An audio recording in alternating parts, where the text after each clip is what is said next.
It is a Stronger, Smarter Learning Communities project, so it's a network of 60 learning communities, each of which has 3 to 4 affiliates, so all around the country. And then as part of that there is a research component which evaluates and looks at the impact of being in the learning communities. Today is one of our forums for the regional research partners that we're putting together around the country. So we've done 3 before this, and this brings together people from schools, communities, research agencies, departments to talk about research issues on the learning communities. One of the strategies in the Stronger, Smarter leadership program, and that travels through to the Stronger, Smarter learning communities, is the importance of Indigenous communities in education. So it's important that at all aspects of education we involve community in decisions, and today school and community people were invited along to participate and interact with the research people. So we wanted to sort of get that initial relationship established,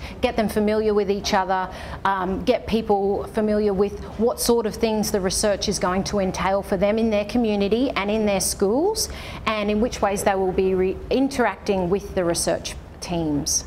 We want the community to be able to participate and contribute to the research, and we think this is a good step towards that, to getting the researchers and the community people together in the same venue, which wouldn't usually happen.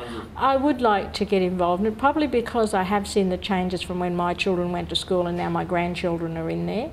I'd like to see that as the years go on, and my great-grandchildren even, God, I hope I live that long, but I'd like to see that the education system change. I'm hoping that through the hub, the learning community model, that will become something where we're working full on within the Barraville context around that particular community's focus and complex challenges, but also working collaboratively with our affiliated schools. We can teach what we like in schools, but if it's not actually out there on the street, and that some of that stuff is instilled in the homes. I mean, people say, oh, but you're going to spend from 9 to 3 at school. Yeah, but you're still going to have to go home. You still have to interact with your mob. So people who believe that that is done really well in schools, could you make your way to that end of the room? People who think it's not done well at all in schools,